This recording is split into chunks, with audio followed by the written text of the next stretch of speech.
இங்க வா வா, உன் மகனுக்கு வெக்கேஷன் விட்டாங்களாம், எல்லாம் கூத்தடிச்சிட்டு கேக்கு செய்ய போதுங்களாம். ஆடுன ஆட்டத்துக்கு முதல்ல தண்ணிய குடி, அது கூட அந்த ஊர்ல கலரா தெரியுது.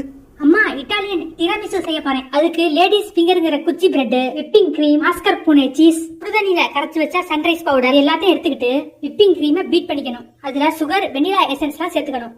அதுல மாஸ்கர்போனே சீஸையும் போட்டு நல்லா பீட் பண்ணணும். இதுதான் இந்த பிரெட் லேடிஸ் ஃபிங்கருக்கு நடுப்புற வரக்கூடிய கிரீம். அந்த பிரெட் லேடிஸ் ஃபிங்கர்ஸை சன்ரைஸ் கரைச்சு வச்சோம்ல தண்ணி, அதுல லைட்டா நினைச்சு இந்த மாதிரி வரிசையா அடுக்கணும். அதுக்கு மேல நம்ம பீட் பண்ணி வச்சிருந்த கிரீமை எடுத்து ஒரு கோட்டிங் மாதிரி லேயரா பூசணும். அதுக்கு மேல இந்த மாதிரி சாக்லேட் சாஸை லைட்டா ஸ்பிரிங்கிள் பண்ணி விடணும். அதுக்கு மேல இன்னொரு செட் ஆஃப் லேடிஸ் ஃபிங்கரை திருப்பி அதே மாதிரி நினைச்சு அடுக்கணும். அதுக்கு மேல இன்னொரு கோட்டிங் கிரீமை நம்ம தடவணும். நல்லா சமமா ஸ்ப்ரெட் பண்ணி விட்டுட்டு அது மேல கோகோ பவுடரை டஸ்ட் பண்ணி விட்டுட்டு 4 மணி நேரம் ஃப்ரிட்ஜில் வச்சு எடுத்தா டிராமிசு ரெடி.